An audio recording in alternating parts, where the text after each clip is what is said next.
I don't even know how to start today. Other than that, this is probably going to be one of the highlights of my career. And I'm trying not to cry because I probably will. But to thank everyone for coming, because it's such an amazing thing to have built a movement called NCAS, which is now NCAS, which is great to have CAS in the word, by the way.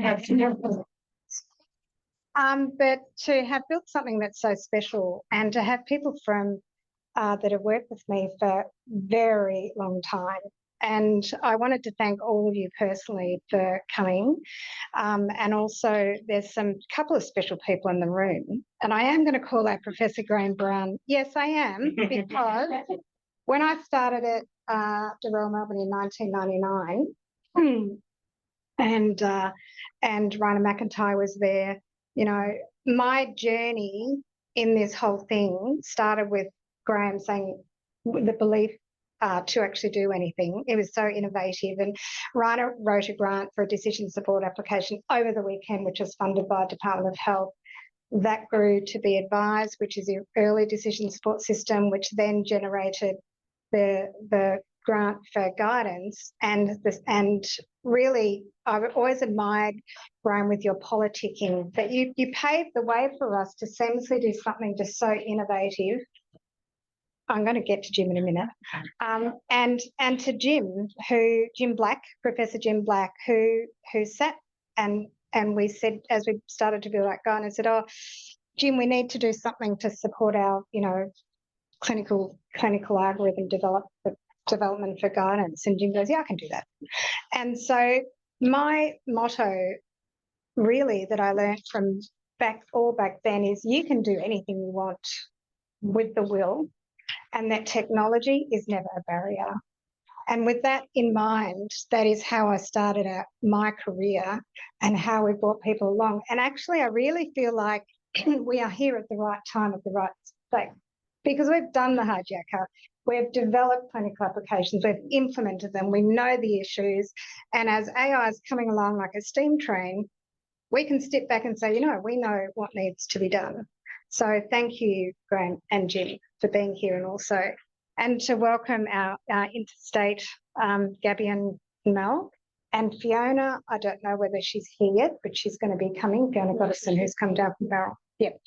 And I would like to thank the organisers as well, but don't forget, you know, my team are just extraordinary. All right. Now, there is one person is not here because I think she's got a sore foot. But one of the, this is a wheel which you can't read too much, but it was the wheel that was in your invitation. And I think we have had Shri in our team for how many years now? I don't know, 5, 6 years. She is a bit of a glue. And the reason I'm saying that is one of the powerful things about being a good researcher is to actually how to represent your work and how to harness social media and how to create products that are very usable and friendly and meaningful. So Shri has been a huge addition to our team because she is the one that develops our logos, redesigns our logos. She oversees our clinical design through formal usability.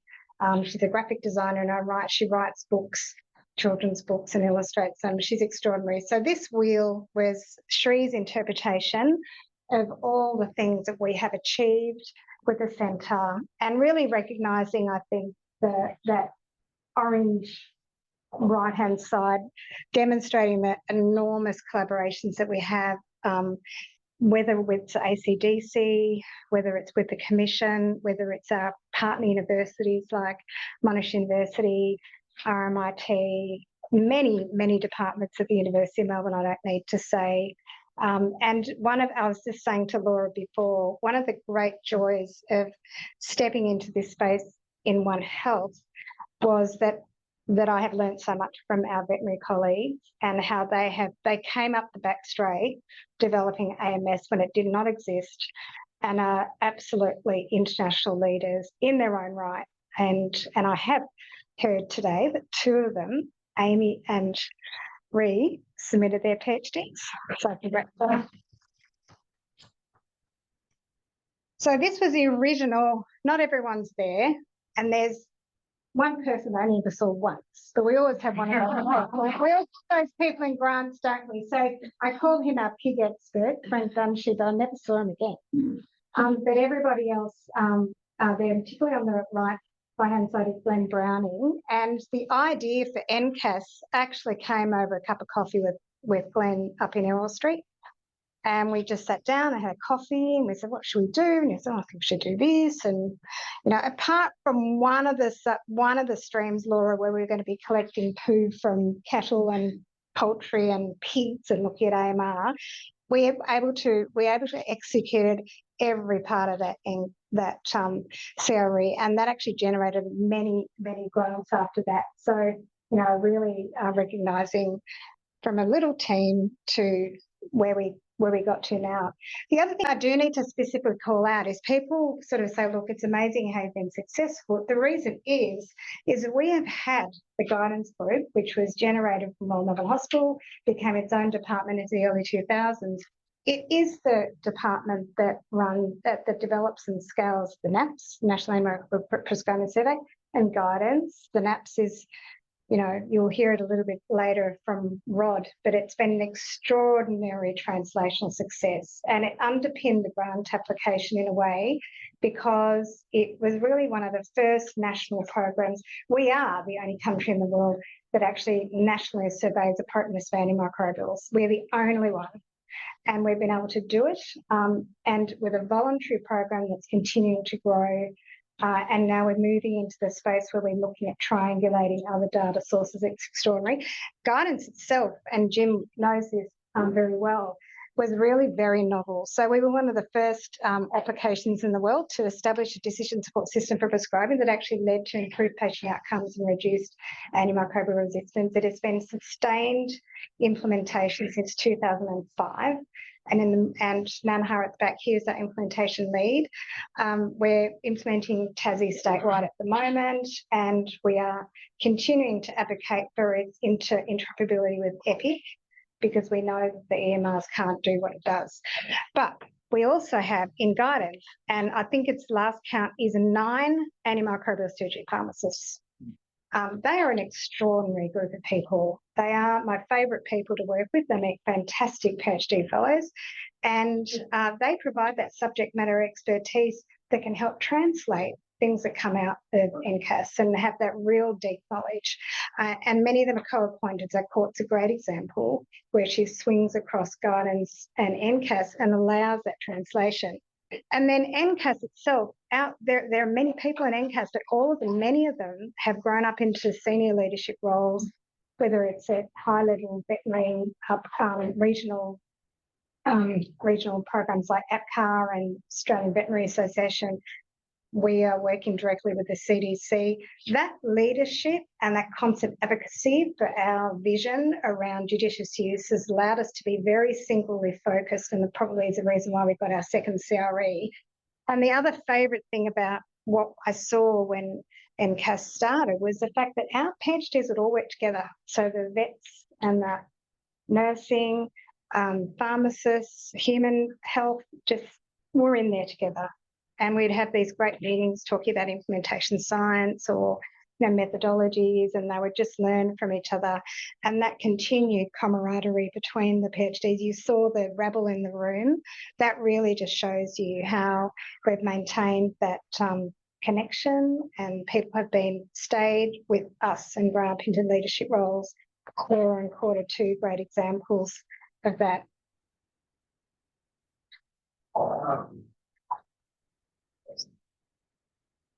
So that is probably more representative, and I know that I haven't captured everyone in there, but it is an incredible, it's even hard to tease it all out, but there are deep collaborations that we have built over the years, and one specific one, obviously, you may or may not be aware that I'm co-appointed across at Peter Mac in a leadership role in ID and in health services research.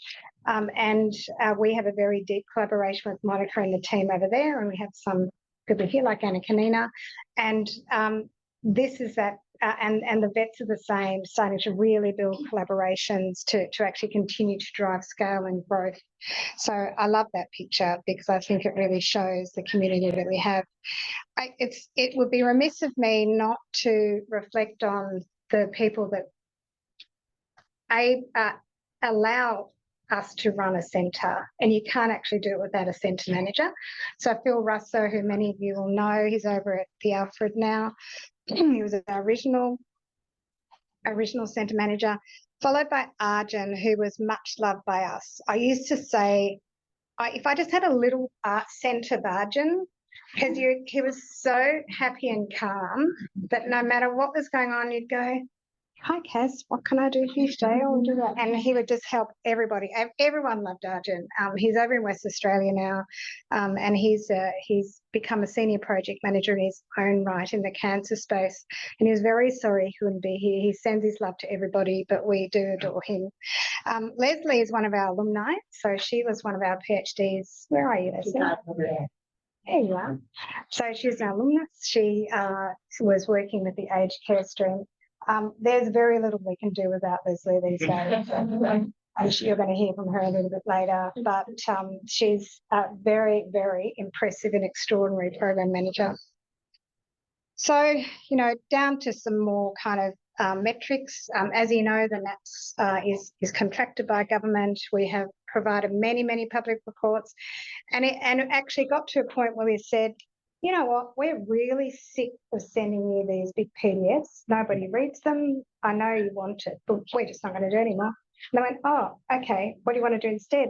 I said, "Well, we're going to create circulars based on particular infections or antimicrobials that are used poorly, or there's poor antimicrobials." They went, "Oh, okay." And they said, "Oh, what do you want to do then?" I think we promised 6 a year.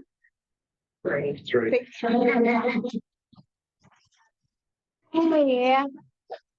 So completely, they went, "Okay then." And I said, "We'll provide a technical report that we'll do. Otherwise, we're going to start doing circulars rather than these unwieldy 100-page PDF documents." So it's actually been really funny to actually drive how we can actually translate the information out of our program. And even this year with the oral report, we would have put our foot down and said, "No, we are going to be writing our sections. We don't want you to use our data and write it for us. We will write it for you in the way that we want." I don't know if we've got there fully, but we're there. We have very strong international engagement, particularly the vets. I think you've been very impressed with from the get-go, you were really leveraging your connections with Europe and Canada specifically, as John Prescott. And that means, NCAS really does have an international profile. And I think one of the great pleasures this year was maybe last year when we started, Rod.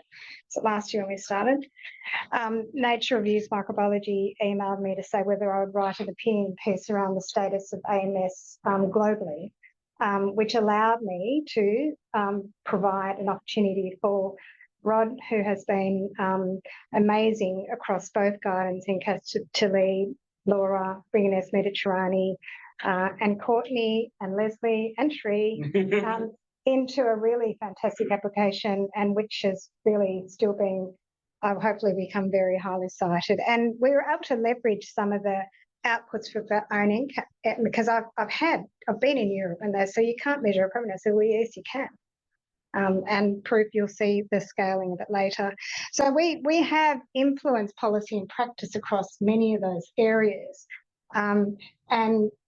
Increasingly, and in particular with the new CRE, which I'll talk about this afternoon, really recognising that one of the things missing from the healthcare system are the right methodologies to make sure that if there are clinical pathways or guidelines, that they're designed appropriately with the appropriate implementation science methodologies and human factors to make sure that whether it's digital or not, whatever we do needs to be methodologically robust.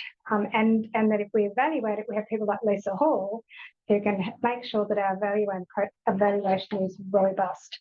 And that, I think, is something that we have, we can definitely do better in.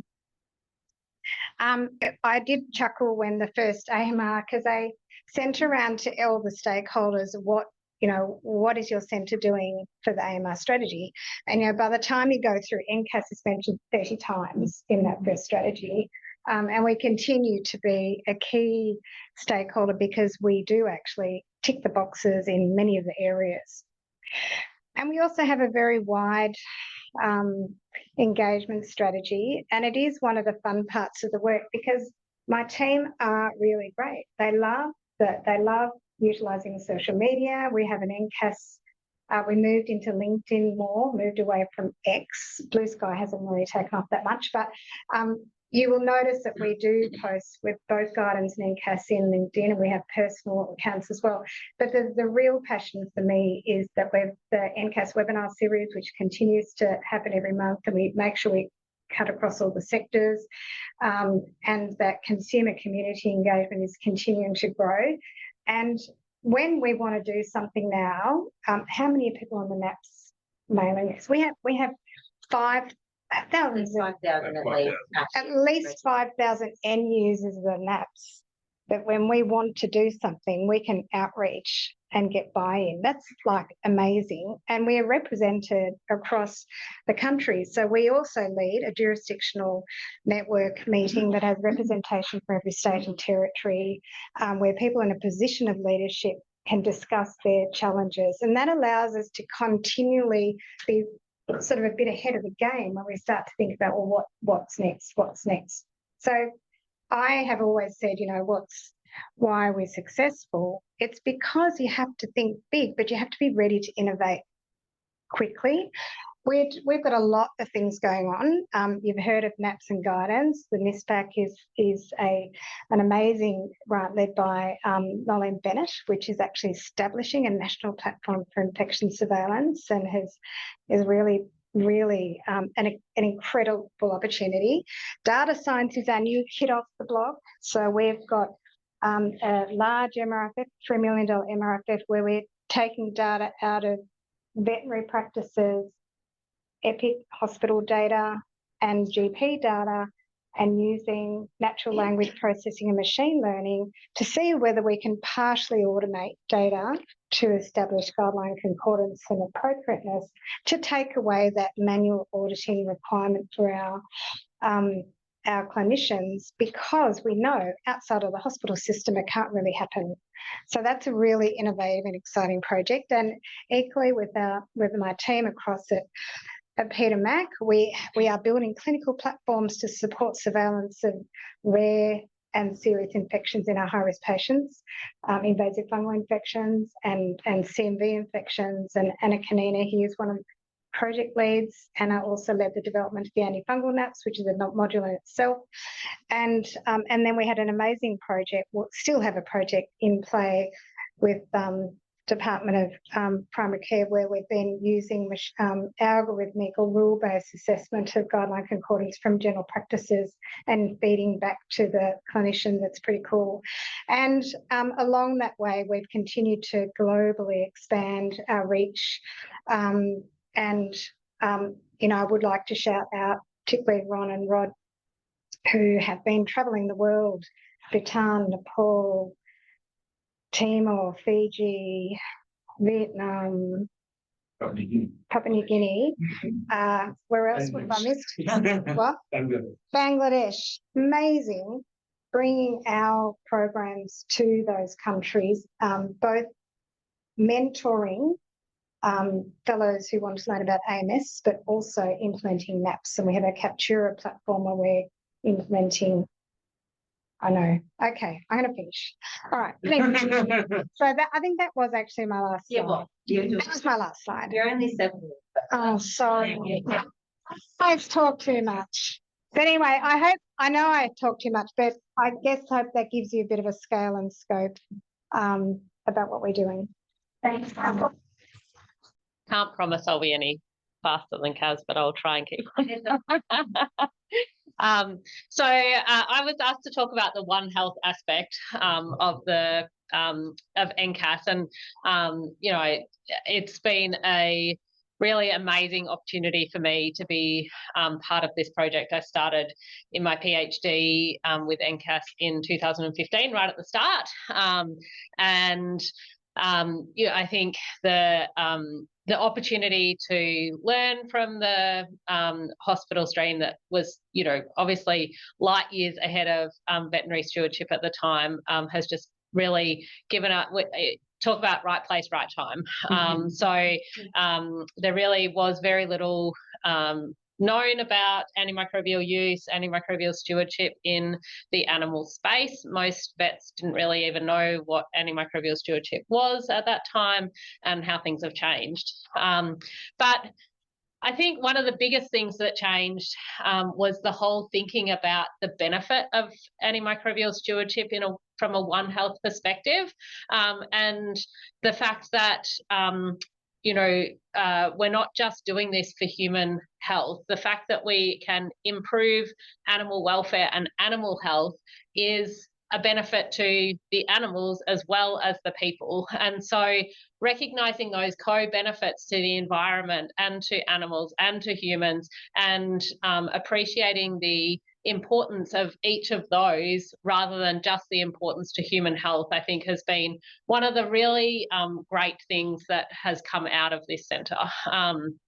And, the numbers are pretty stark. This was a report from WOA last year that said, that reports that annual livestock production losses from resistance will equal consumption needs of, up to 2 billion people by 2050. So, the challenge is real. And this One Health approach that recognises that animal health and human health should be not an either or, but a win-win, I think. So, and I think that I've been really pleased that this centre has recognised and continued to recognise the importance of animal health and environmental health in the AMR challenge. So when we started a decade ago, we were really starting from scratch. We didn't have any data. Most vets didn't really know what antimicrobial stewardship was, and we had a really small team. So there was just Glenn and Kirsten and I when we started in 2015. And these were the kind of things that we have really tackled. I'm not going to touch on everything we've done over the last decade, but when I thought about the themes of, what we have focused on, we were really interested in getting data, looking at surveillance, establishing surveillance and audit. Obviously, we needed to look at the barriers and enablers, both of antimicrobial stewardship programs, but also around guidelines and appropriate use of antibiotics. There was no guidelines for antimicrobial use in the animal sector in 2015. And so we've done a lot of work in establishing guidelines, and then obviously we wanted to implement antimicrobial stewardship in veterinary practices. So if we start with data, we're very lucky to have some amazing partners in our data work.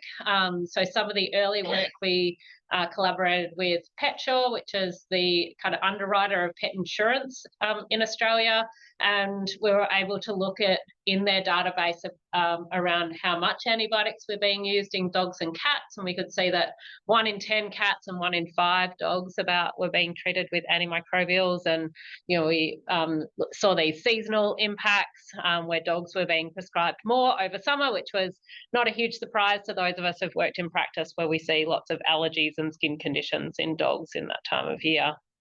And then we had this amazing collaboration from about 2018 with VetCompass Australia. So VetCompass harvest de-identified clinical records from veterinary practices in Australia.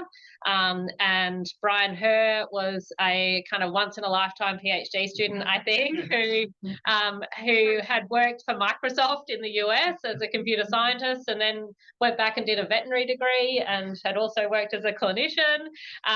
And so Brian did a whole series of work starting off fairly basic, just looking at the types of antibiotics we used, but then also doing some more technical computer science work to classify these clinical notes into disease syndromes, to look at compliance with guidelines, using the dose and the indication of and the antibiotic that was used, and then all the way through to clustering those individual prescriptions and following a patient over a course of a disease outbreak as well. So it was really an amazing 4 years having Brian work with us, and I've been very lucky to continue to work with him now that he's gone back to the US, and we've been playing around using large language models to classify this data in a more streamlined fashion. Reeve Gabra, who is here at the back, she also did some data work rather than with clinical records, looking at resistance in isolates, and this was a collaboration with ASAP Laboratories, which is one of the commercial laboratories, and this really fed into our guideline work. So re-looked at the resistance profiles for urinary tract infections, along with a whole bunch of other work that I'll talk about in a minute. But this led to our development of the Australian Veterinary Prescribing Guidelines, and we kind of started looking at this before, after the end of my PhD in 2018. And we have guidelines on here for cattle and horses and companion animals, and it's one of the most highly used websites at the University of Melbourne. We get about 50,000 hits a year from about 20,000 users, and so it's just been the need was really very stark, and we've been able to expand these guidelines over time to be much more in depth. So now we have the antimicrobial prescribing guidelines for horses, just was released this year. It's about 250 pages, so it's really detailed. That was a collaboration with the Australian Veterinary Association, but we also have these kind of pocket guides, which have dosing advice. We identified that there was no kind of great source of appropriate dosing for companion animals and horses in particular, and then some kind of posters that made the guidelines much more accessible in practice, and some cards to facilitate the traffic light system, which I'll show you in a little while. We also have done a whole bunch of work looking at the enablers and barriers of stewardship and understanding prescribing behaviour, and a huge shout out to Ree, who has done most of this work looking at why veterinarians prescribe the way they do, and has fed into the our implementation work that we've done. Kirst and Yashodra, who's here today, also have looked at awareness and perspectives about the antimicrobial prescribing guidelines for livestock, which has been really insightful, looking at, you know, why, what the livestock veterinarians think is useful or not useful about the prescribing guidelines that are available there. And then we had a very successful implementation program working with Green Cross vets to implement antimicrobial stewardship in about 135 general practice vet practices. This started in 2018 and 2019 and is an ongoing project. So we started with 3 different levels of stewardship, and we randomly assigned practices into these 3 different levels, and it was really very successful. The vets who participated, half of them reported changing their prescribing as a result of the project, and we saw over around a 50% decline in antimicrobial use, with the biggest impact in the practices that use the most antibiotics. So it was really very pleasing. Susanna Richards is one of our master's students, and she really has been a real key in pushing this project along, particularly in the as it's moved into the second phase, which is where we have this consolidated stewardship program. So now all of the practices, and there's about 300 practices in Australia now that have this consolidated project going forward. And we have a student starting at the end of this year who's going to reevaluate the prescribing over the last couple of years since this project's been in place. And so the key kind of interventions have been really, we identified that we really needed very simple interventions. Veterinary practitioners are very busy. They don't have a lot of resources to do antimicrobial stewardship. And so things that were kind of you could put in place once and gave you bang for your buck were really quite impactful. So things like the traffic light program, which is where they colour code the antimicrobials in the pharmacy with either green, orange and red, and using the supermarket mentality of putting the red antibiotics up high so they're not in your line of sight, really was, you know, something they could do once and then it paid off every time they walked into the pharmacy. So that's been really impactful. Having the prescribing poster and the flip book easily accessible around the practice, and then having good communication where new staff and locum vets that come in are aware of the practice policy, getting the reception staff and the practice management on board was really important too. Amy has done some great implementation work as well, looking at fee-free culture and susceptibility testing. So this was a 12-month project where she offered free culture and susceptibility on urine cultures in dogs and cats, and put in a decision support tool. And I won't steal her thunder because I think she's going to talk about it. But this was, again, you know, just a really great project, and the vets really engaged with the decision support, and we're really keen to have more kind of decision support available. So it's something to look at moving forward. And then overall, you know, in 2017, when I first kind of surveyed vets in Australia about antimicrobial stewardship, 28% of them have heard of guidelines or were using guidelines. They were all international guidelines. The traffic light system had not been used before. And now in 2023, when we asked them at the Australian Veterinary Association conference, you know, half of the vets were using guidelines, 2/3 of them had engaged with the traffic light system, and we're using that to assist them choosing antibiotics. Half of them had used the APCAH guidelines, and 23% were aware of the AVA's guidelines. So I think just the awareness has just been incredible over the last decade. When we first started going to the AVA conference, no one had talked to us. When we last took our resources, yeah, I gave a talk in 2017, and there was kind of me and the moderator in the room.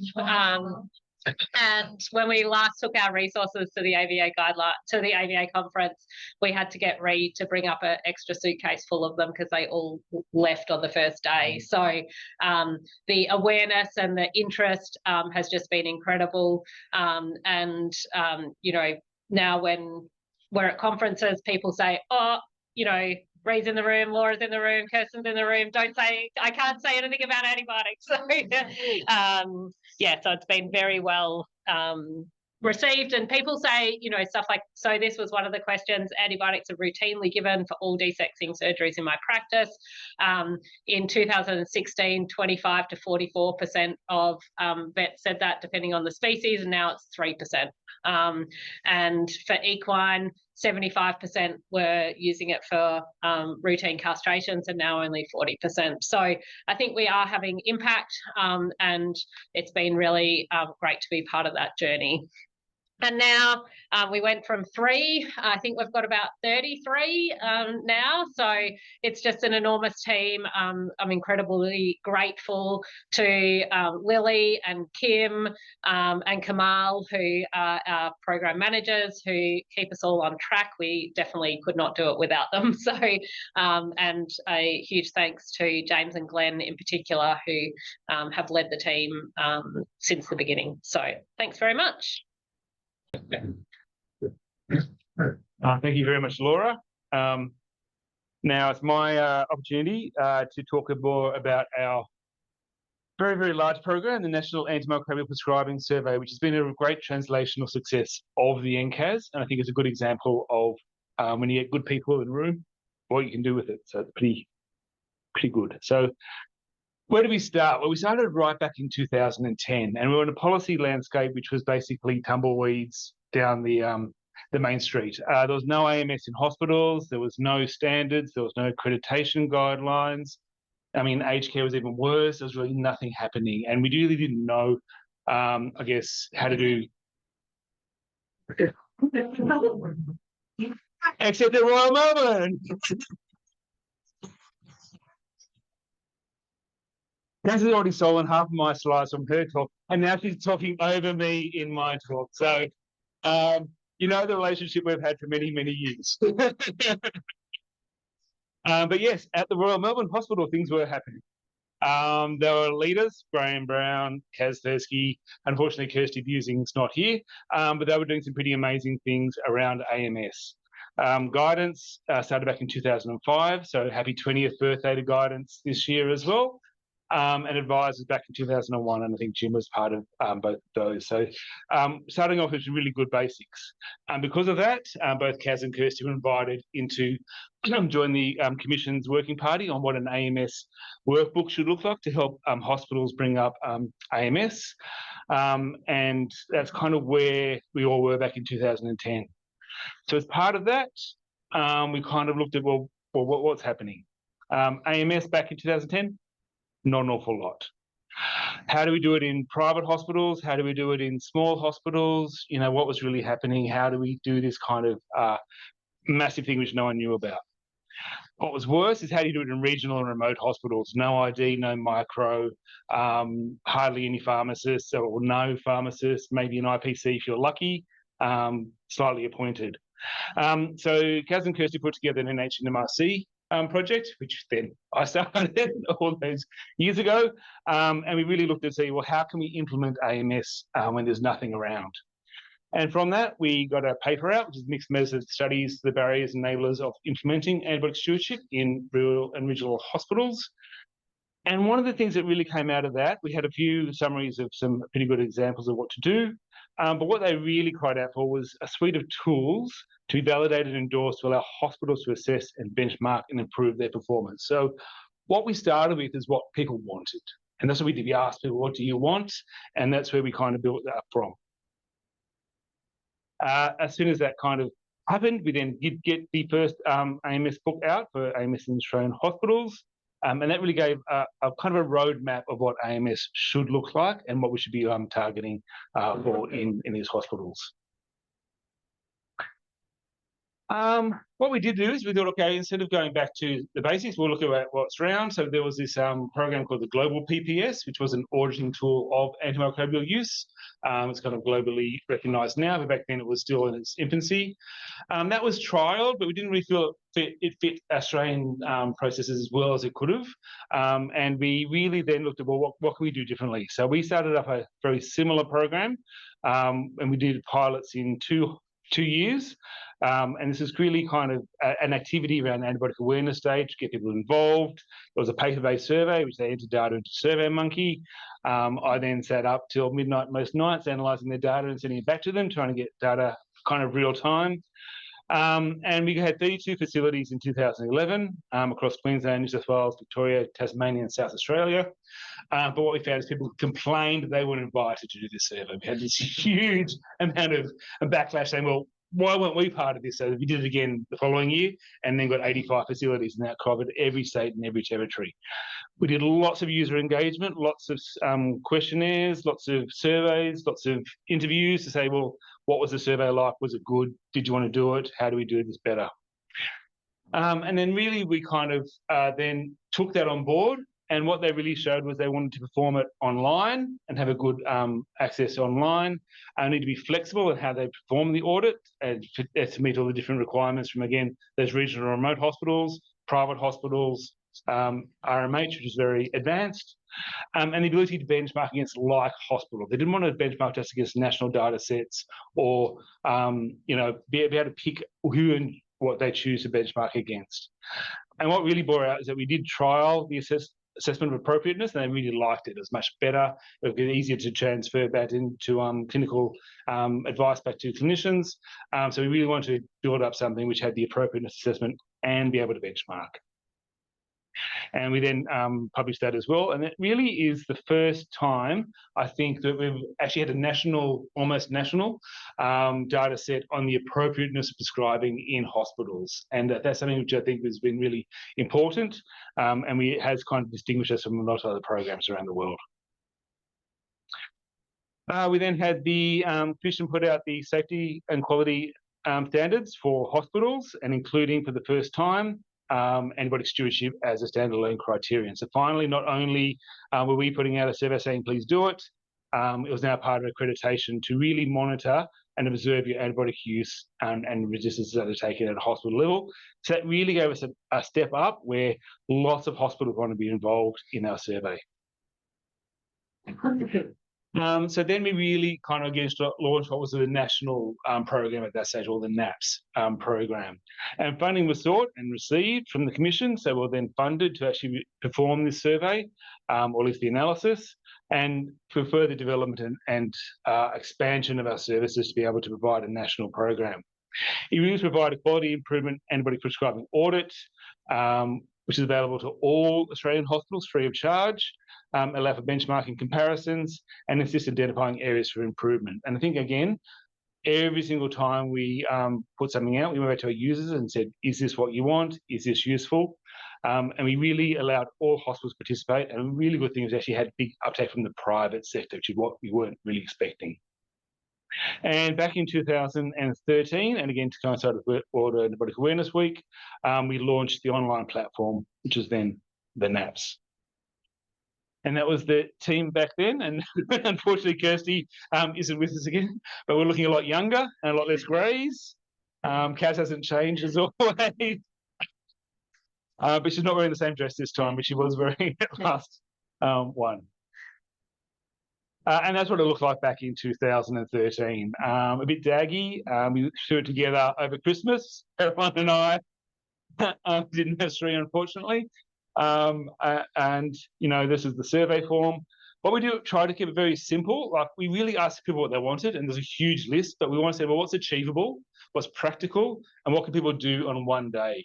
And so we really try to keep it as simple as possible, built in compliance with guidelines, built in reasons for inappropriateness, and provide that appropriateness assessment. And it was kind of something which was robust, but not overly onerous on people so that they could actually perform it. We then provided some feedback, is that they really didn't know how to do the appropriateness assessment in a logical way. So we developed this appropriateness assessment matrix. And really, I'll say it again, we are still, even 12 years down the track, the only international program which looks at appropriateness of prescribing. With that, we kind of developed the matrix which had allow for when guidelines were present and when guidelines were absent. And we kind of structured these into optimal, adequate, suboptimal, inadequate, not accessible. And then over the years, we got feedback, refined it, and we finally got up to a kind of status which is a little bit more pleasing to the eye, as well as more pleasing to the users who could actually use this in a more meaningful way to assess the appropriateness of prescribing in their patients. Around that time, about 2015, NCAS was launched, and that was kind of off the back of lots of different projects, but the NAPS is one of them. And once it was kind of in process, we had lots of PhD students. It really allowed us to expand and go into more research about our product. So from then on, you see a lot more things happening with the NAPS. And it really allowed for great expansion into new clinical settings, and our research outputs really were kind of quite good from that point of view.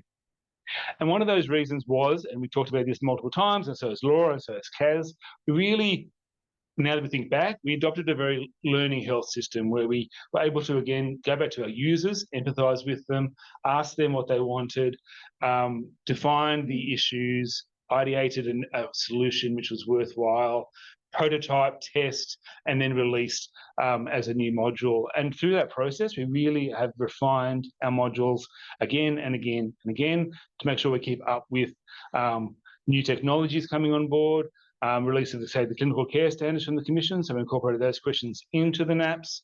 We really kept very agile and moved with the times and made sure we met the requirements of our user base. We were then able to provide lots of different levels of data. We had at the very basic level, the use of levels of data for quality improvement at a local level, so they could get the reports straight away, they could do quality improvement audits, check to see if they've actually changed anything. And at a local level, they've got lots of good data to be able to use to improve their services. We'll also do peer comparison, where they compare against, as I said, their peers. Kaz, working in Peter Mac, can compare against other haematology units. Small rural hospitals could compare themselves against other rural hospitals. It was really a good way to make sure that they're all on track with their peers. We're able to provide jurisdictional reporting, to provide back to state-based organisations, and as well as national reporting. And very quickly we became part of the AURA surveillance program, which really was a big step for us, where we were on a national platform able to produce and release our data to help inform policies and guidelines moving forward. So we also had a very rich data set for research, and we have lots of research coming out of the NAPS. I'll show you a bit later in a couple of slides, but it was really good that we could actually allow this to be opened up so people can use it to inform practices at a global level more appropriately. So really, the timeline set back in 2011.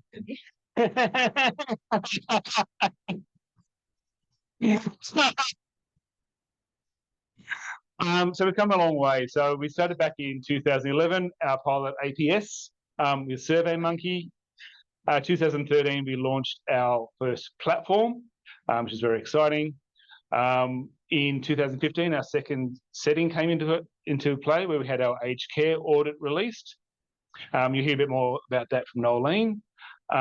We've had launch of our surgical and quality improvement audits in 2016, and more recently in 2022. You see a gap over COVID, where we didn't do much. In 2022, Anna, you'll hear about later as well, launched the antifungal map. So, okay, we try to keep it as agile as possible. Each audit kind of informs what people are missing, what people need to work on, and we go through and create a new audit to meet those requirements. But it hasn't just been those ones. And there's been lots of pilot studies along the way as well. So you heard from Laura, so there was some kind of translational work into the veterinary thing, and Brian did lots of work with kind of auditing in the veterinary setting. We did a hospital in the home with Deb many years ago. We did one in general practice, Hot North, which was looking at prescribing in Aboriginal community services up in Northern Australia. And we're currently looking at dental and even in sexual health. So anywhere where prescribing is happening, we're looking to see if we can provide some general improvements and able to do those. And all those have been successful, and hopefully in time we'll see those incorporated into the platform. Really, the NAPS program has fundamentally changed Australia's national and really sometimes global AMS landscape. And these are all different things we've kind of had touch on. I mean, Kaz has talked this a little bit before, but our national resistance strategy, where NAPS is kind of talked about, but even just in general terms, developing and implement effective mechanisms to monitor, reward, enforce compliance with standards and best practice. Then the implementation plan for that, where the NAPS was really mentioned, as I said, 30 times across 9 of the programs, and promote the National Antimicrobial Prescribing Survey to measure appropriate antibiotic use. So really seen as a forefront of able to affect a change in the AMS landscape. The standards came out from the Commission, and again, we're talking about looking at the appropriateness of use finally. So our program really was then allowing them to increase the capacity of their accreditation standards to really be focused on appropriateness of prescribing. In aged care, more recently, we've seen further processes where, again, they're now required to monitor their practice to promote appropriate antibiotic prescribing. And Noleen will talk about it later, but we're trying to move into appropriate prescribing even in aged care settings where we thought we might not be able to do it. We've influenced the clinical therapeutic guidelines. National AMS clinical care standards are introduced, and a lot of those are based on the NAPS processes. And as I said before, we're a big part of the AURA program.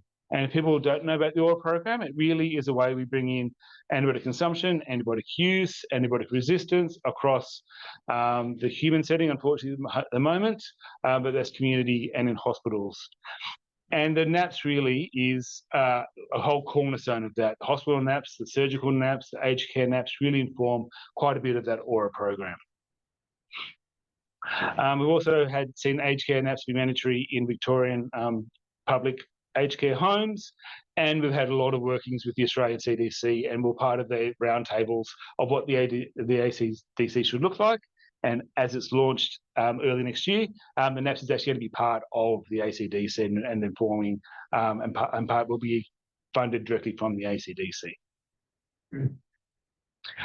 We have had lots of national reporting. Kaz did touch on this earlier, but we've had 29 national reports, 5 AURA reports.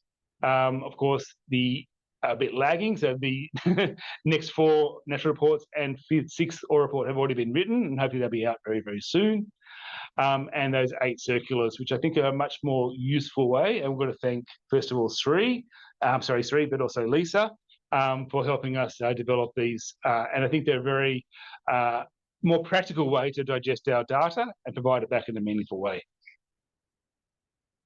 We've had international expansion. So although we started off in Australia, we're now in 13 countries around the world, including the UK, Portugal, Pakistan, Bhutan, Nepal, Vietnam, Bangladesh, Malaysia, Timor-Leste, Papua New Guinea, Fiji, New Zealand, and Canada. So we've really expanded around the world. And I think it's the adaptability and, again, that appropriateness assessment, which people really like and able to incorporate into their processes. We keep talking about research. So the NAPS research, I think we've had 43 articles written across paediatrics, NICUs, rural, regional prescribing, cellulitis, anything you think of, we've dragged data out and produced a report on it, and things are coming out. So, as I said, it's a very rich data set for research, and we're really hoping people use it, because we shouldn't be sitting that data behind walls. Once we've got this rich data set, it should be used for research. And I think some of our reasons for success. So it was custom made by clinicians. So Kaz, Kirsty, myself, Carol and Chen, all our staff. As I said, we've got 9 AMS pharmacists now. It's built by people who have been on the ground. They know the difficulties. They know the hospital situation. They know aged care, thanks to Noleen. And we can build these products which are kind of fit for purpose. And we standardise and we validate and make sure that these are able to be transferred, that we're taking data in a meaningful way. We codify our lists, we SNOMED map them, we structure our appropriate assessment matrices, take it back to the users. Is it useful? Can we improve it? And we refine it. We produce e-learning packages, online data entry portals, and automated reports, which really make it accessible to people to be able to enter the data, understand the processes, and really have a good system where they can kind of very self-contained. They can go into the system, they can find all the information in it, and hopefully they don't call us too much. Kathy and Sin might say that they get too many calls from our users, but most of the time they can go into the system and it's very self-contained. It's flexible, so we can have different auditing types. We've got quality improvement audits, we've got directed audits, we've got national prevalence audits, and now we've really seen transferability of over 750 hospitals in Australia. So that's almost 75% of all hospitals in Australia have done it. That includes the private sector, and greater than 1,000 aged care homes over the time have used it. And I said we're in 13 countries, both high income and low income, which really shows that we've got great transferability. And we have different survey methodologies. I said we're now branching out to antifungals because that's a new forefront of AMR around the world. And we can generate a very different variety of reports. We've got static reports with the dashboard. We've got time series reports, all these types of things where we can kind of provide data back in a meaningful way. We also do help those hospitals and aged care homes now meet accreditation compliance, which is very important. And it's very well supported. So we have a very great support team. They're available online most of the time during working hours, and we respond to clients very, very, very quickly. And it really has been this amazing support team. And there's different people over the years who have been on there, and so that's for technical support, but also clinical support. So anyone has a difficulty making the assessments of appropriateness, compliance with guidelines, they can. We have taken the phone number off the website to stop all the phone calls, but they do email us quite regularly, and hopefully continue to, because we really like those inputs, and we find feedback from our users. It's very, very useful. But of course, the biggest thank you is to anyone who's actually ever entered data. It's not the easiest thing to do. Audits are very time consuming, but really we do thank them, because without them we wouldn't have this rich program and data sources. So where did we come from? So back 2013, the journey, we had one audit, hospital maps, one country, about 130 hospitals in 2013 participated, and it was funded by the Commission. And we had an extremely daggy logo. Now we have 5 audits on the program. We're in 13 countries, over 2,000 participating facilities, over 1 million lines of data. Trying to download that takes hours. Funded by the Department of Health, Disability and Ageing, but as I said, we're transferring to the ACDC, and we've refined our processes and our logos a lot better. But 2026 and beyond, where we are actually going to totally throw the old platform out and redesign it. Carol and Chen's been amazing at herding cats, as she always says. Trying to get everyone into the one room to actually redesign this massive program. It's been 2 years so far, 3 years, I think, so far, and another 18 months before I think we can say goodbye to the old, what we call legacy maps. But revising all the clinical content, the appropriateness matrices are being thrown out, and we're starting from scratch again. We're using new interface design. We're having additional user roles coming across back to what user preferences. Improved and expanded reporting capabilities, enhanced functionality for importing EMR data, which is really, really needed these days, and great ability for customizations at a local level. So we're really taking it from the ground up and rebuilding the entire platform, which has been a massive, massive undertaking. And again, this is what the platform looks like now, and our reports haven't changed very much since 2010 when we first, or 2013 when we first launched. They might be colourful, but they're not particularly user-friendly. But what you'll see next year is a much more refined program. That is our new logo up in the corner there, and we're using BI platforms for much better reporting. So hopefully this will, again, meet the user needs. This can be incorporated into their dashboards in their hospitals, hopefully in aged care when they come on board, for a much more, hopefully, beneficial user ability. So I'll end it there, but that was our NAPS journey. So as you see, quite a remarkable one, and thank you for everyone who's been part. Thanks, everyone. So I am chairing the next session, which will take us to our main break at just after 2 o'clock, maybe. But we have 3 wonderful presenters to talk about some of the other success stories across the sectors.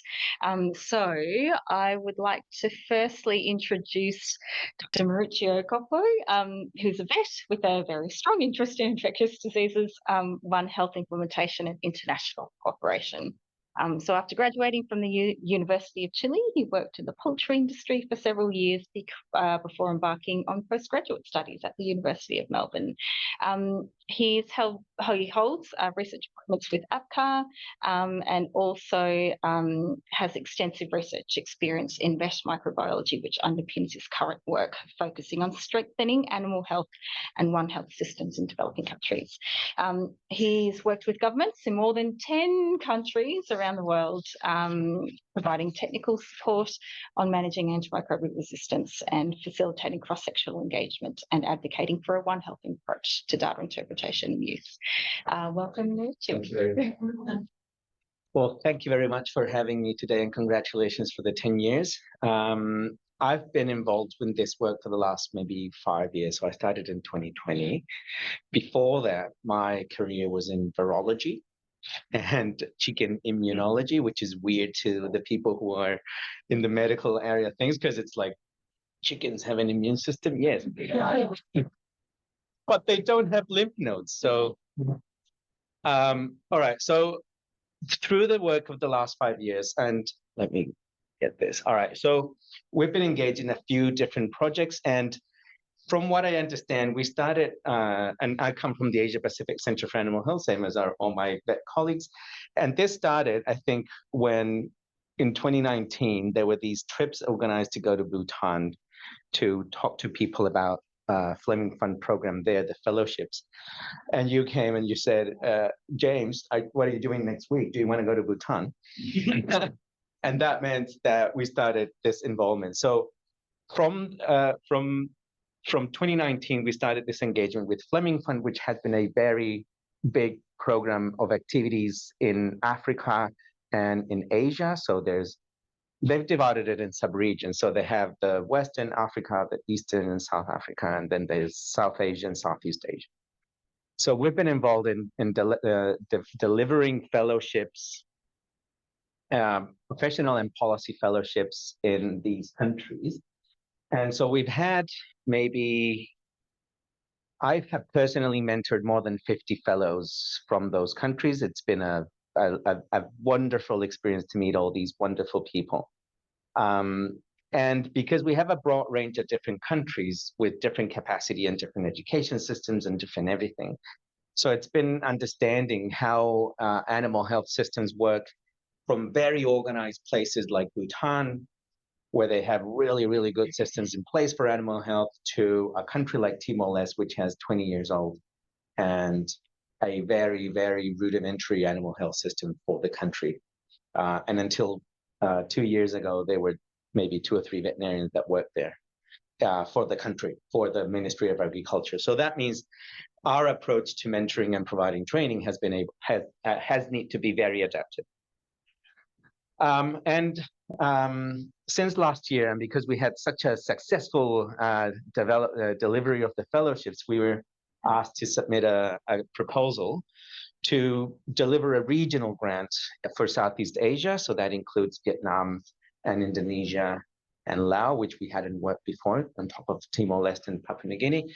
And this is AMR and One Health supporting country grants in the region, because country grantees, or the people who are delivering these activities in country, have a very medical focus. A lot of them are medical research institutes like the Bennett or Menzies in Timor-Leste, and they don't really understand animal health. And so looking at these shortcomings of the program, they said, okay, we're going to establish these AMR and One Health to support activities outside human health. And that meant that there's also AMR AMRO projects, and 2 in Africa and 2 in Asia. We were doing the Southeast Asia one. Massey, Joe McKenzie and Massey was doing the South Asia, and the International Livestock Research Institute, ILRI, was doing it in Africa, and there's a CEPAS in the UK doing the other one. But overall, this has meant engaging with a bunch of countries, a bunch of people, providing support in different areas, and establishing relationships on one, but also being able to understand what the situation was for all those countries in terms of needs as well. What they want, what do they need, what can they do? The other project that we've been involved with was Combat AMR, which was mentioned. previously, and that's a project that started a while ago. We were up to now phase 2. So we had some engagement with Samoa and Fiji back then, and Solomon Islands. Now it's just Fiji and Samoa. But that also led to a completely different system. Samoa they don't have any veterinarians, so all the animal health requirements are met by paraveterinarians, so technical personnel, not professionals. There's one vet, there used to be, well, Harriet is back. So there was one vet from the UK who was a volunteer for a animal protection society. So she was under a lot of pressure to do a lot of different things. So we took her on board, and that meant developing training programs for the paravets. And importantly, also to start a process for developing treatment guidelines, which is what I'm going to describe next. What did I miss? This one. All right. Importantly, and I'm not going to talk about this, but through these programs in all these countries, we've been able to have these capacity building programs on AMR and antimicrobial use surveillance in the fellowships and in these other countries, epidemiology and data analysis. So the photo up at the top, it's a surveillance regional workshop that we had in October last year, where we had people from 5 different countries to learn about surveillance and study design and sample sizes and all those sorts of things with our wonderful EPI team.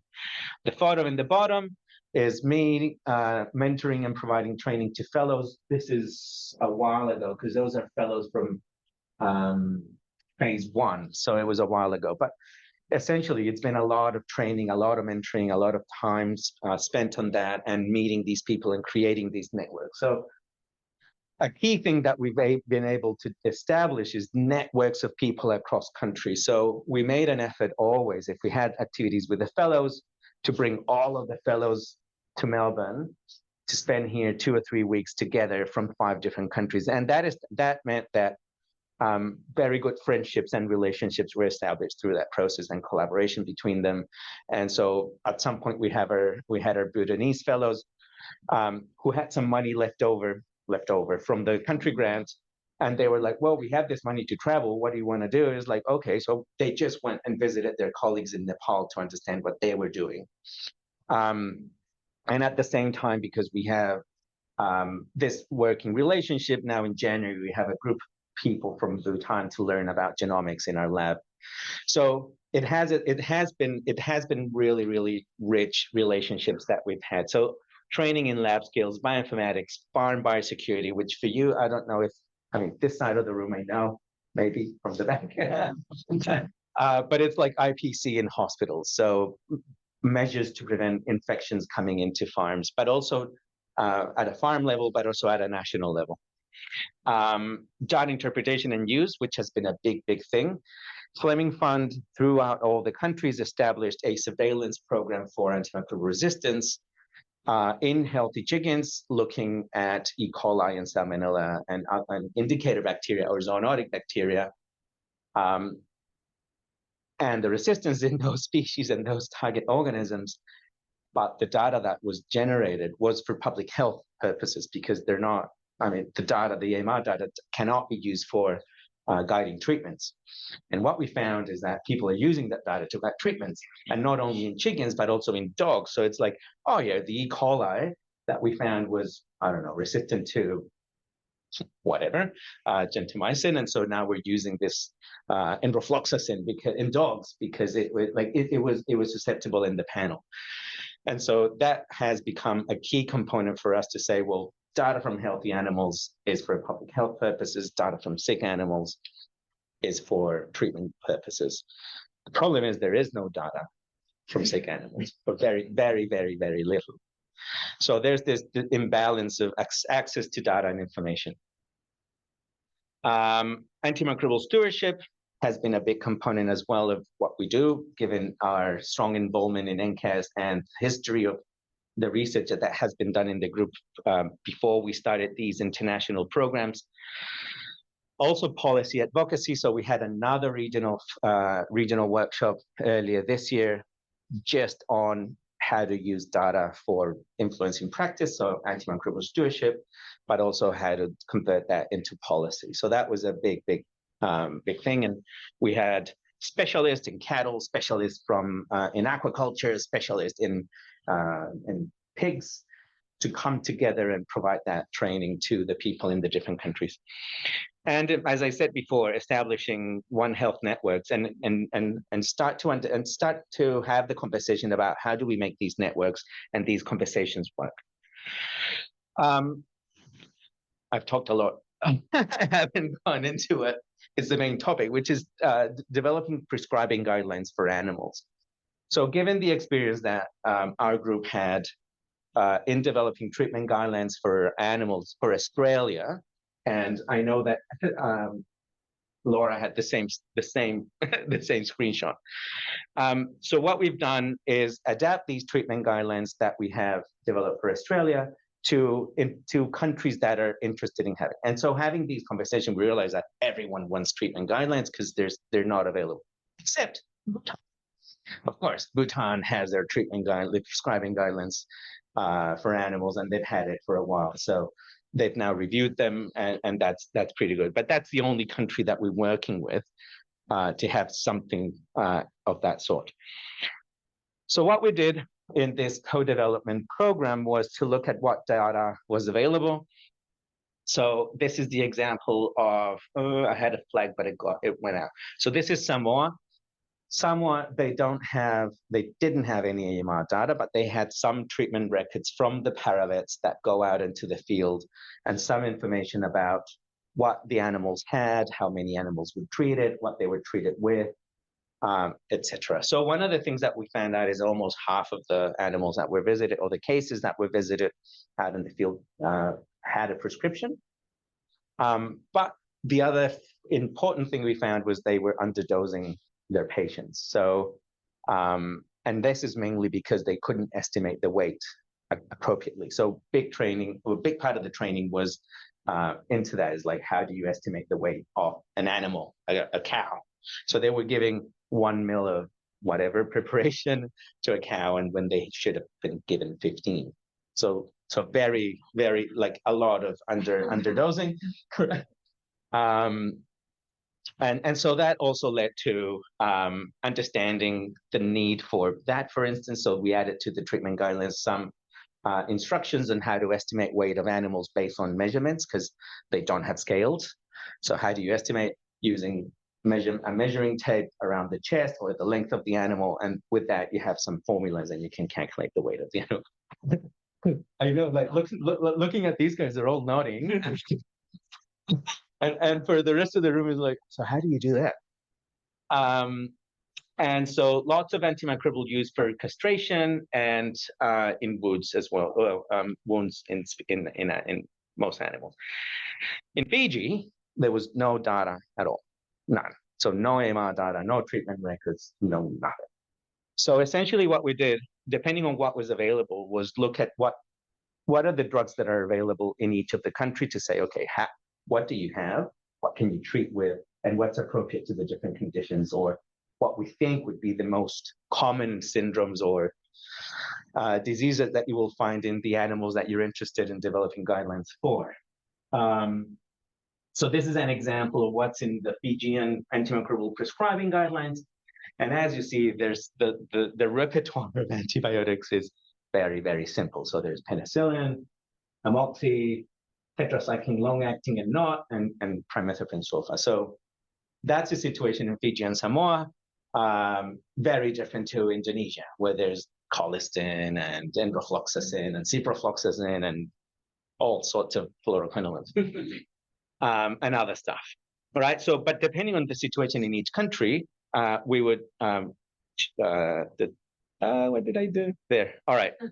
So essentially what we did is adapt the prescription guidelines that we had developed together with what's available, what data is available, put people together in rooms, sometimes more than once, and to come up with treatment guidelines, which is what we ended up having for Samoa, which was the first one, and then we did Fiji, and that ended up with what we've got now. So we have treatment guidelines for Samoa, for Fiji, for Timor-Leste. Translating to Teton was a little bit of a challenge because it was the same vets from Timor who developed the treatment guidelines that we're also translating. So it's like, There's no word in Teton for this. Like, what can you use? Portuguese? Like,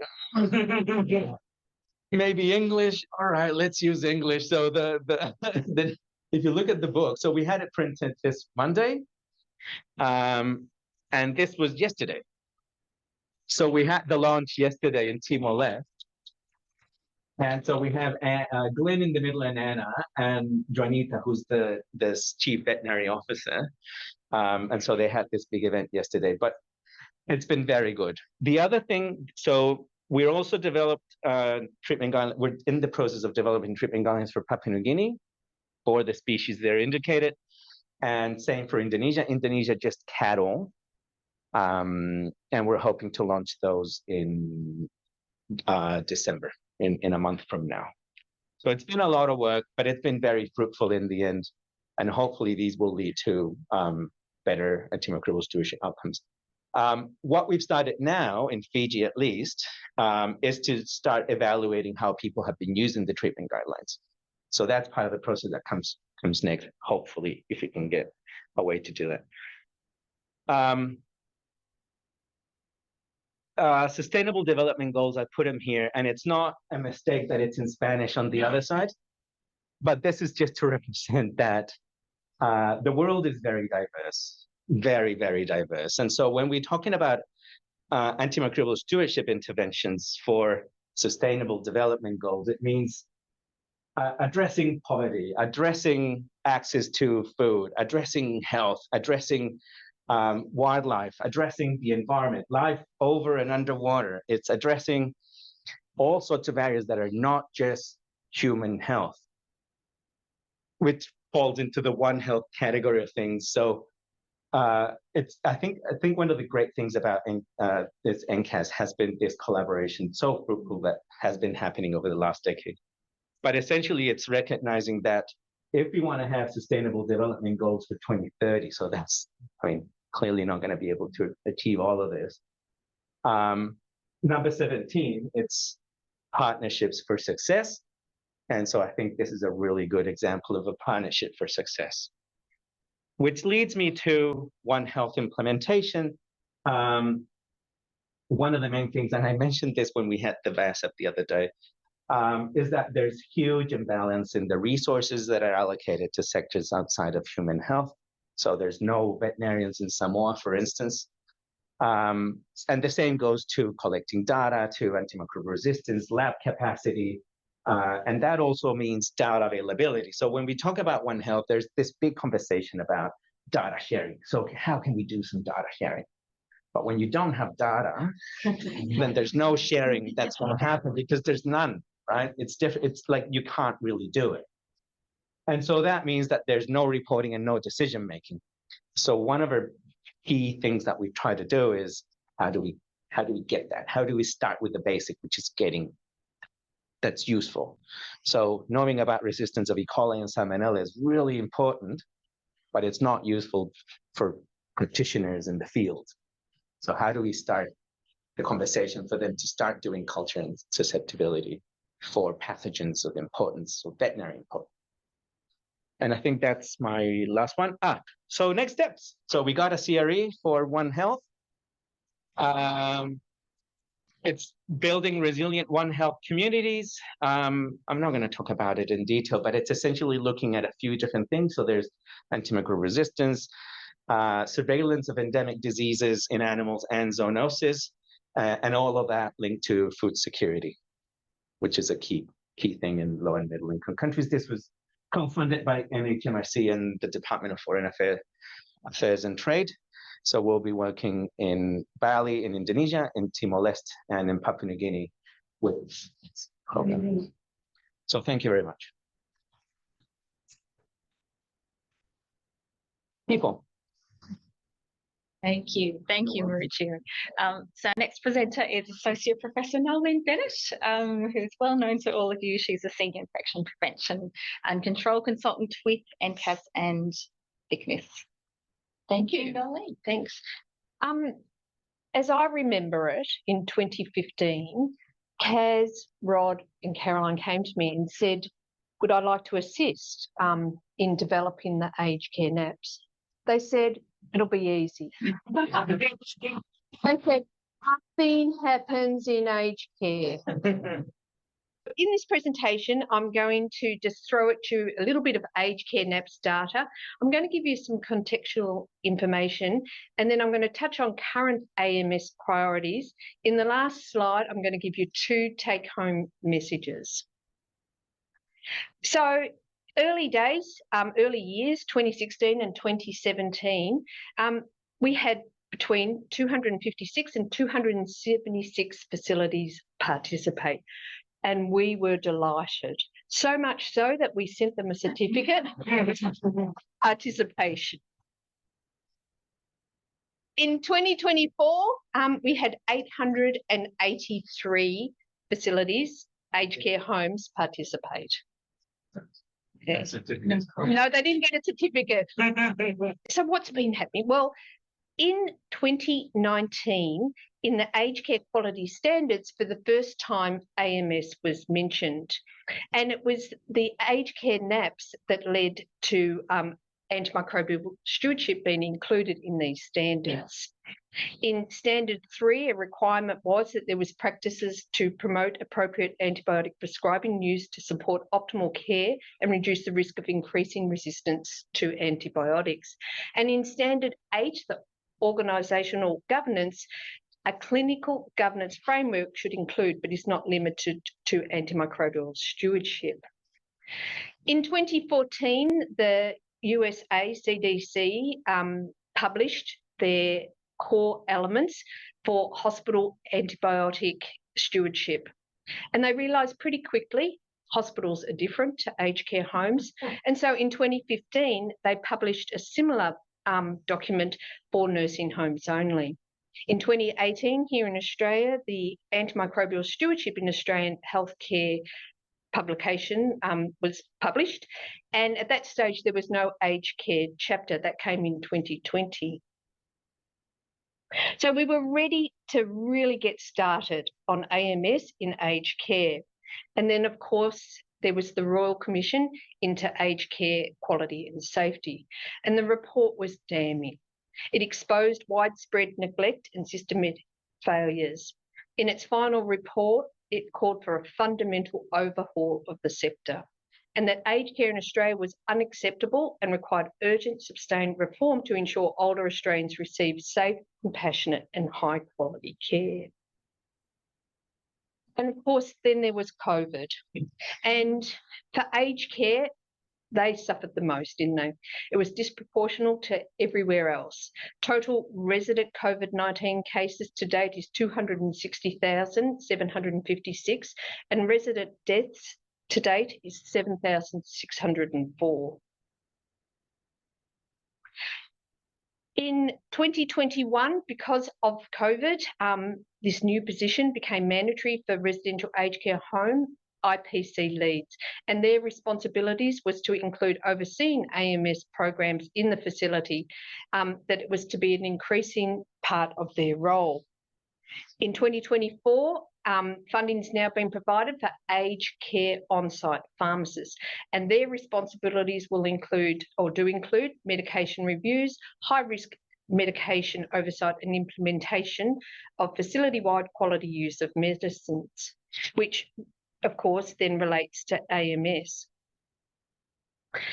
The Aged Care IPC guide was released in 2014, and that was to supplement the acute healthcare orientated guidelines, specifically addressing the aged care context, both residential and in-home aged care services. To date, there's been a lot of focus on, rightfully, probably, residential aged care homes, but the aged care sector is more than residential aged care homes. A big part, in fact, and there's a real shift towards in-home aged care services. It's an untapped area, an unknown area. The AMS clinical care standard guidelines, there was a publication in 2024 last year that outlines what to do specifically to aged care. So back to some data. So what you're looking at here is prevalence data on a single day. And in 2024, residents with signs and dental symptoms of at least one suspected infection was 4.0%. Residents prescribed at least one antimicrobial, 11.5%.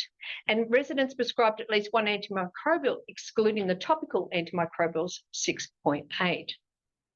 Is that good or is that not good? Well, what we can do is we can compare ourselves crudely, and I underline crudely, against the European residential aged care homes. They call themselves the long-term care facilities. We can do that because the European CDC has undertaken to monitor infections and antimicrobial use across Europe. The last one was in 2023, 2024.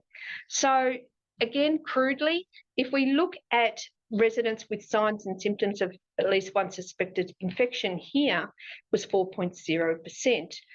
That is suspected. So if they had one sign or symptom, that's what we would categorise as a suspected infection.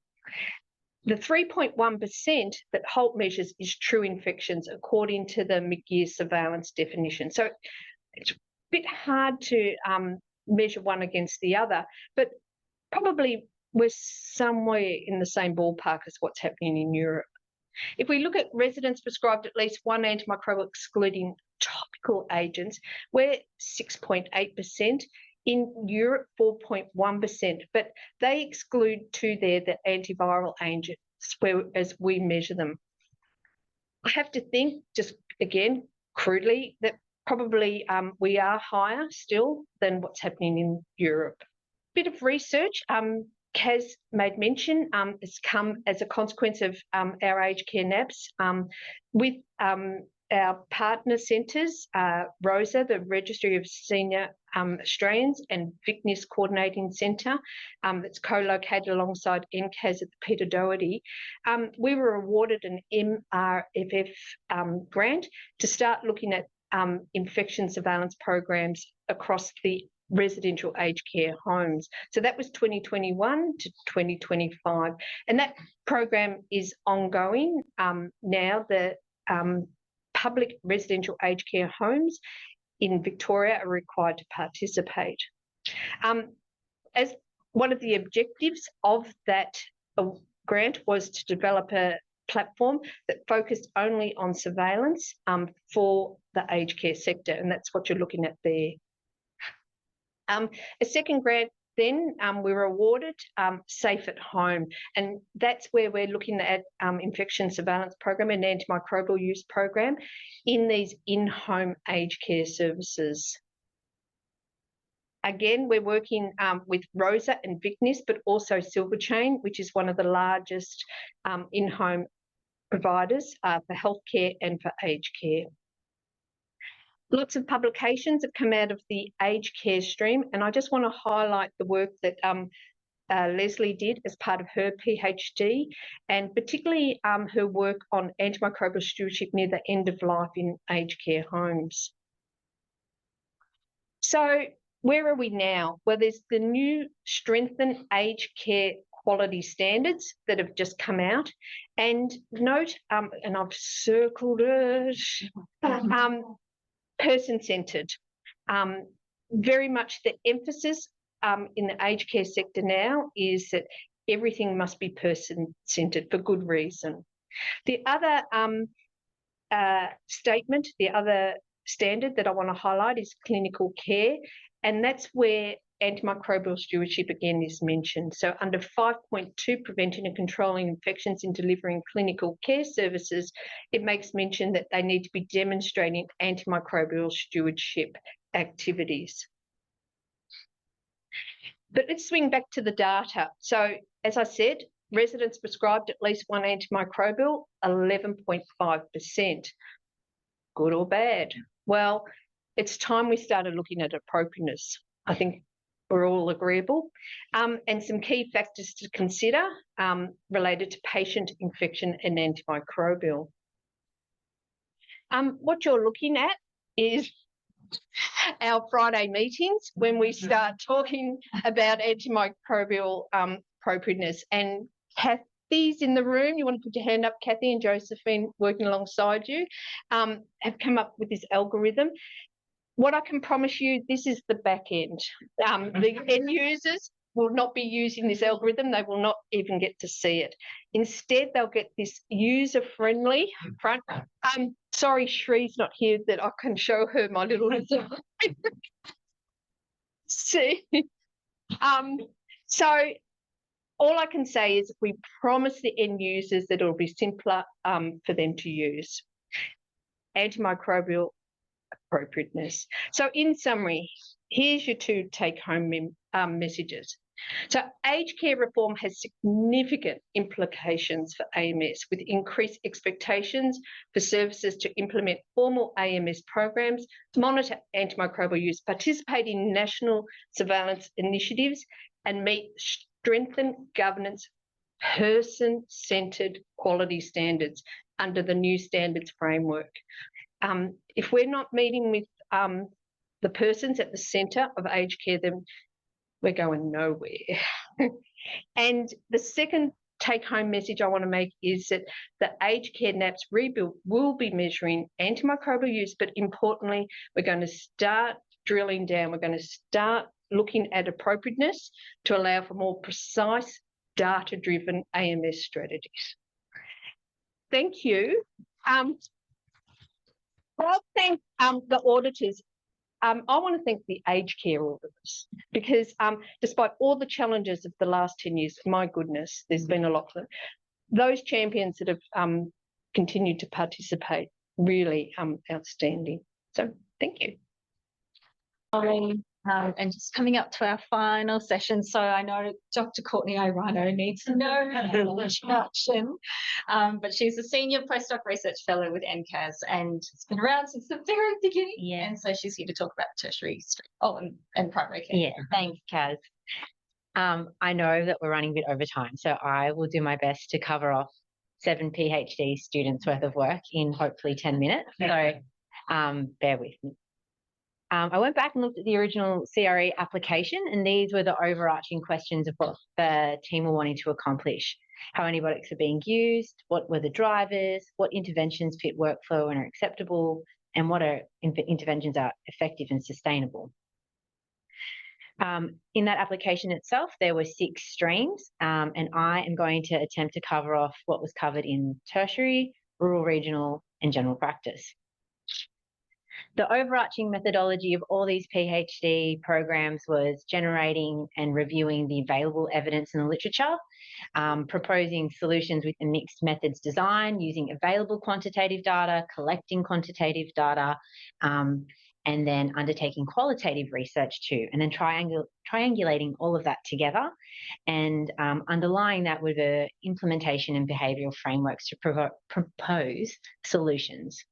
Starting at regional AMS, so Dr. Jacqueline Bishop, she, with her exploratory work and review of the literature, identified that with rural regional hospitals, they are able to deliver AMS programs without on-site ID specialists, which, as Rod alluded to earlier, is an important resource, but not everyone has access to that. So, you know, we need to adapt AMS to the realities of the workforce.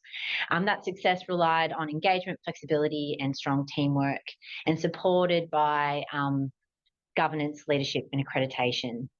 She was also able to implement a cellulitis management plan and do some studies surrounding cellulitis prescribing, and they identified that timeliness of first dose for cellulitis, so non-sepsis indications, didn't necessarily improve the quality of prescribing. So normally we hear about the importance of timeliness, but that wasn't a main consideration in that setting. And her CELLIT project, which was rolled out across 3 regional sites, did improve overall appropriateness of prescribing. For the surgical sector, which was what my PhD was on, we highlighted that the evidence for surgical prophylaxis is around narrow spectrum, short duration, but we do notice that is not what we see in practice, as identified with the National Surgical NAPS program, which demonstrated suboptimal rates of appropriateness. I did a large amount of qualitative work that looked at the barriers to improve prescribing in this setting, barriers such as hierarchy, prescriber autonomy, and the perceived risk of what happens to a patient if they get an infection and antibiotics aren't prescribed as key drivers to antibiotic use in the setting.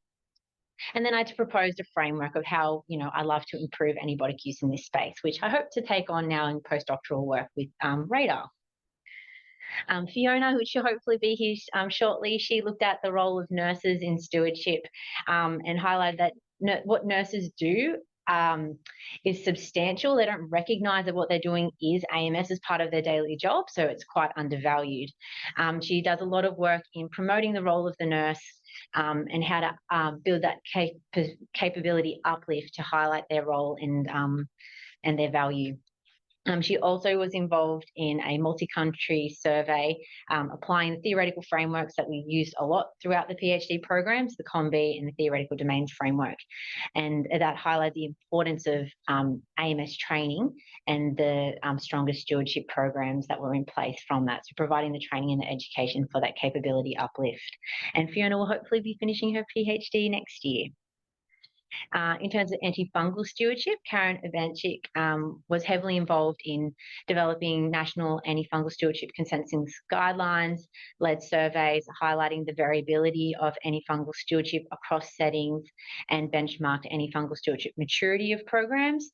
And this work was foundational to Anna Kanina's PhD. She technically is funded through NCIC, but we claim her as NCAS as well. And that work is pivotal because all of Anna's work has then led to the successful development and implementation of the antifungal NAPS. And Karen's restarted her PhD recently, 2024, and will hopefully be finishing in the next couple of months. Moving out of the hospital setting into general practice, so Leslie Hawes, who's here today as well, her PhD was looking at primary care, general practice, and she helped define Australia's first sort of AMS framework for general practice, identifying significant workflow and EMR gaps that were limiting stewardship in the primary care setting, highlighted what enablers were, such as governance, workflow, and team engagement. And she also did some collaboration with another PhD fellow, Sajal, who I'll talk about next, on the GPPAS, the GP Pharmacist AMS collaborative model for primary care. And then Sajal here also looked at community pharmacy and primary care as part of his PhD, and through literature review highlighted that many pharmacist-led interventions can help improve antibiotic prescribing in the primary care space. He undertook a massive national survey where he had over 600 community pharmacists respond to his survey, identifying barriers and enablers to collaborations between primary care and community pharmacy. I think Sajal hand mailed over 2,000 letters to community pharmacists. It didn't get lost in an email. It was a huge amount of work, and it's a great publication. And then, he developed this GPPAS model, promoting and providing a pathway and a way forward to support stewardship in this setting. Oh, why didn't they come up? That's Ruby. Oh, and I had it, So Ruby Bison, also a PhD and postdoc with the general practice stream. A large amount of her work was around co-designing patient information and shared decision support tools. She is now working on our APCAH Safer Care Victoria program, implementing audit and feedback interventions and automating antibiotic prescribing assessments in general practice. She also does a lot of work in the COVID space and is also exploring penicillin delabeling acceptance in primary care. So the overall outcomes, if I had to summarise the themes of what was done across all these PhDs, is that they adopted evidence-based frameworks for AMS across the various sectors, took a behavioural lens and looked at not just behaviour, but systems and cultural insights that helped define and shape prescribing behaviour, They all undertook collaborative approaches, and where co-design and interventions were developed, there was that, co-design and collaborative elements involved. And a lot of them led to providing benchmarking and measurement of stewardship practices and the standard of stewardship to go forward, and that helped drive policy. So lots of things in that time. And then in terms of next steps, where we'll talk about in the next session about radar, but we've got these blueprints or frameworks. How do we take that to the next level? And so we need to test and scale these frameworks and interventions, make sure that they're measuring the right outcomes. We need to continue to build capacity of the workforce and our researchers. Like Mauricio alluded to, you can't share data if you don't have data to begin with. So we need to enable the infrastructure to get that data out to help answer the questions, and then, continue to shape policy and practice the way that NCAS has paved the way to do. And that is me. And we are short on time, but if we allow, everyone might need to go to the bathroom, like 5 minutes or so for a quick bathroom break, and then we can roll into the next session, and then we can, the sooner then we can get to the birthday cake at the end, which I'm very excited to. Thanks, everyone.